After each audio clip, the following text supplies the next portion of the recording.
성북갑의 김영배입니다. 외교부 장관님, 네. 비상계엄 선포 이후에 그러니까 12월 3일 이후 4일, 5일, 6일 외신기자단이나 외교부 출입기자단에게 보도자료 배포하신 거나 피지, 프레스 가이던스죠? 배포하신 게 있습니까? 제가 상세한 거 혹시 대변인이 있으면 대변인이 격하겠습니다. 장관이 직접 지시한 게 없으시다는 말씀이죠? 네. 미국하고 직접 통화를 처음 한 게 5일이라고 하셨죠? 그러니까 그전에는 당연히 통화가 아니고 골보 대사를 만났고요. 예. 6일 날 아침에 블링컨 장관. 5일이고요. 자, 그러면은 2차관 어디 계시죠? 2차관이 보도자료나 피지 내라고 지시하셨나요? 아닙니까? 정확하게 이야기를 하셔야 됩니다. 뭐에 관한 피지인지를 그러니까 보도자료나 피지 낸 게 있냐고요. 내라고 지시한 게 있느냐 이 말이에요. 차관. 없죠? 유창호 부대변인 앞으로 좀 나와주세요. 시간 좀 잡아주세요.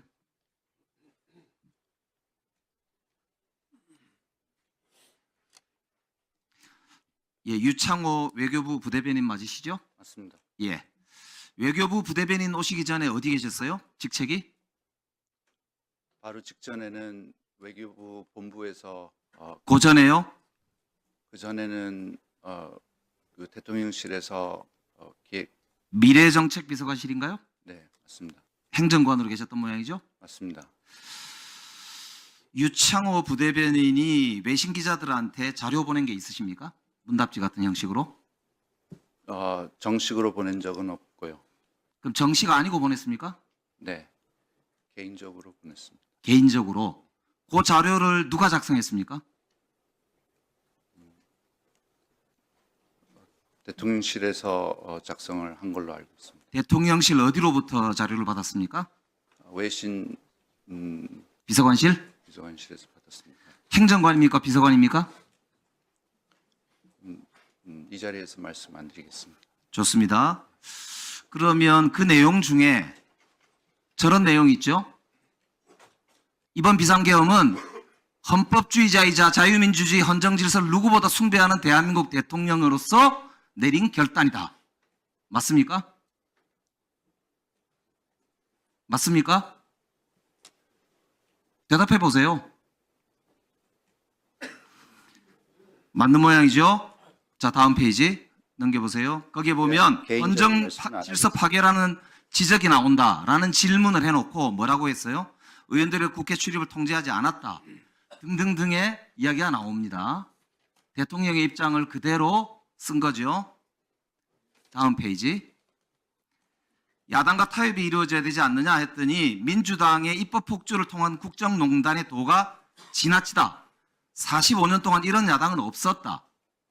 라는 내용이 포함되어 있습니다. 맞죠? 그런 내용이 포함된 건 맞습니다. 이거를 누구의 지시를 받고 보냈습니까? 지시가 아니었습니다. 그러면은 대통령실로부터 그런 자료를 받은 사람이 지금 유창호 대변인, 부대변인 말고 또 있습니까? 없습니다. 그럼 그거를 지시를 안 받아도 그렇게 자료를 받아서 배포해야 되겠다는 생각을 왜 하신 거죠? 이에 대한 기자들의 질의가 있었고 그거에 대한 의문에 제가 자료를 받게 됐고 이 배포한 시점이 언제입니까? 개인적으로, 배포한 시점이 언제예요? 배포는 아니고요. 전달 일부 제가 아는 개인적으로 아는 그러니까 언제냐고요? 12월 5일입니다. 5일 몇 시요? 몇 시입니까? 오후 정도 되는 거. 오후에 온 국민이 12월 4일 아침 새벽에 윤석열 대통령이 비상계엄을 해제 발표하는 걸 보고 그때로부터 무려 30시간 가까이 지난 시점, 그 시점에 지금 이걸 배포한 거거든요. 장관님, 이 지금 그 부대변인이 보낸 자료의 내용에 대해서 동의하십니까? 뭐 알지도 못하고 동의하지 외교부의 공식 입장입니까? 아닙니다. 외교부 차관, 여기에 동의합니까? 자, 장관님, 이걸 어떻게 조치해야 된다고 생각하십니까? 이게 또 다른 쿠데타 아닙니까? 쿠데타에 동조하는, 그러니까 이게 내란죄에 동조하는 행위거든요. 지금 저기 법률 나중에 다시 지시하겠습니다. 이거는 정말 경악한 일입니다.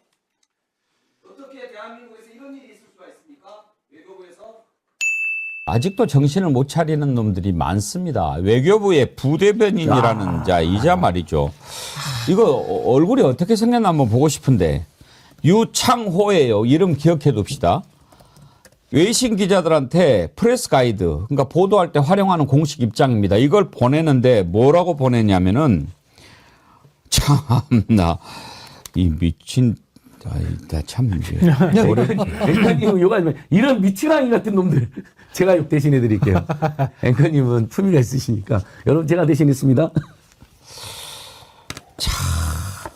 아니 뭐라고 보냈냐면 오죽하면 계엄 선포를 했겠나. 윤석열이 이런 이야기를 했잖아요. 그걸 가지고 지금 외신에다가 이런저런 설명을 했어요. 그러면서 외신이 이제 이렇게 질문을 했잖아요. 그러니까 이제 비상계엄을 선포한 이유는 헌법주의자 자유민주주의 헌정 질서를 누구보다 숭배하는 대한민국 대통령으로서 내린 결단이다. 지랄하고 자빠졌습니다. 이거 뭡니까? 그러면서 뭐 말도 안 되는 것을 완전히 윤석열 대변인인 거죠. 이놈아 지금 윤석열 대변인을 노리는 겁니다. 유창효 이 자식이! 그러면서 외신 기자가 야당과 타협이 이루어져야 하는 거 아닌가 이렇게 질문하니까 45년 동안 이런 야당은 없었다. 이렇게 글을 썼다는 거예요. 이 미친놈 아닙니까? 미친놈 아니에요? 아니 도대체 지금 뭡니까? 국민의힘에서요, 가짜뉴스 유포하는 사람들을 사형시켜야 된다라는 이런 취지의 주장이 나오고 있는데 그 말을 여기에 들으면 도대체 어떤 조치를 취합니까? 일단 당장 직무 배제하고 감찰해야 되고 앞으로 수사까지 진행돼야 된다고 보는데요. 외교부가 어떤 곳이죠? 국격을 높여야 하는 데 있어서 가장 중요한 부처 중에 하나입니다. 그런데 외교부의 부대변인이라는 사람이 내란 선동 수괴에 대해서 이렇게 옹호하는 발언을 그것도 외신에다가 자료를 뿌렸다? 적극적으로 옹호했다? 이거 문제가 있는 거고요. 내용도 틀렸습니다. 언제 윤석열 대통령이 국회가 정상적으로 활동할 수 있도록 했어요. 전화해서 문 부수고 국회의원들 끌어내리라고 지시했다는 증언이 지금 나오고 있지 않습니까? 이 사람 지금 당장 직무 정지시키거나 파면 조치를 취해야 된다고 생각을 하고요. 또 지금 보니까 장관의 결재도 안 받았어요. 장관도 모르게 했다는 거예요. 이건 정말 문제가 있는 겁니다. 내란 선동의 공범이고 특히나 외신에 이런 가짜뉴스 자료를 뿌린 데 대해서 반드시 징계를 해야 된다고 봅니다.